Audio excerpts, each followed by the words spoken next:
In episode 2, actually, I'm going to talk about how badly I slept again last night. It was not, let's say, catastrophe, but it was more like the low grade, restless kind of bad where you wake up, at 3 a.m. in the morning and your brain starts to process everything what you've been avoiding. I've been laying down for like an hour before I decided to just, give up and wake up, get out of bed and make coffee. But the thing is that, that's just not new for me. It's been going on for a while now, for years, the bad sleep cycles. And it's not, let's say, a rough patch or a stressful season. It's just years of bad sleep, which I try to do the obvious stuff. Like digital minimalism, fading out, no screens before bedtime, magnesium, vitamins, cutting caffeine, afternoon, cold rooms, dark rooms, melatonin, exercising. But I mean, exercising not too late. I tried reading instead of scrolling, doom scrolling, because that was I think one of the biggest killers, in the earlier days. I've done like a lot of things, the whole checklist more than once, and nothing has stuck in a meaningful way. And when I sleep badly, I'm not just tired, I'm just completely off. My mood takes a hit in a way that's hard to explain to someone who hasn't experienced it yet. It's not sadness, it's more like, I don't know how to say it, it's like an emotional bluntness.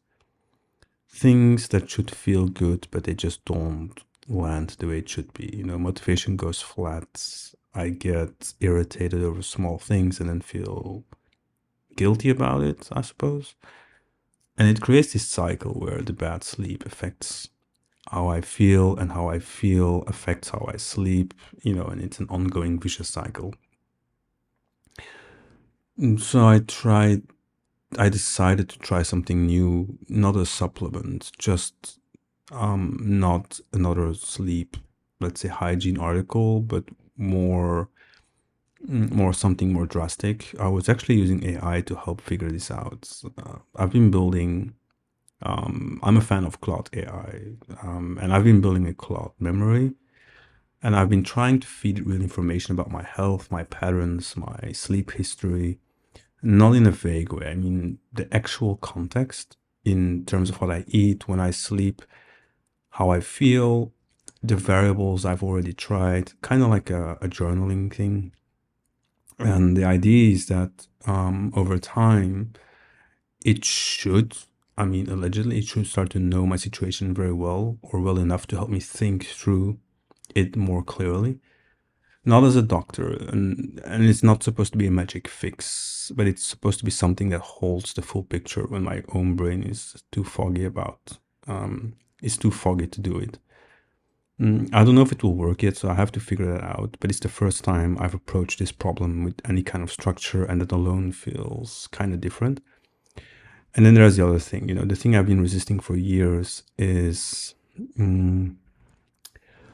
I might consider buying an Apple Watch. Because I've been the guy who always refused to wear a smartwatch on principle. I found that an overload of tech would just makes my life more disturbing, and I don't like the idea of being attached to it. But at the same time, it's polarizing because I like the idea of not being trackable on my own wrist. I've made this argument out loud more than once. Oh, I think there's something in the background. But here's where I've landed. I'm sleeping badly. I have no data whatsoever. And I'm trying to solve a problem with zero visibility about what's actually happening at night. And that's just stubborn at this point. And I'm hoping that an Apple Watch would give me, let's say, sleep stage data, heart rates, maybe some kind of a recovery score. I have no idea how it works. But it's what I do know is that it's information that I don't currently have, and information feels like the right place to start. So yeah, I might cave at this point. After years of saying no, I'm genuinely considering it, not because I've changed my mind about everything it represents, but because I'm tired of being tired, actually. And I've run out of reasons to keep refusing tools that might actually help. That's where I am today. Running on bad sleep, building something in the background that might help me understand my own body better, and then slowly making peace with wearing a tiny computer on my wrists. We'll see how it goes. And I think I will keep providing more details in my journal about how my bad sleep cycle is going and what kind of routine I would actually try to maintain once I have a little bit more data. But that's something for an upcoming, let's say, entry or journal diary. Thanks for listening anyway.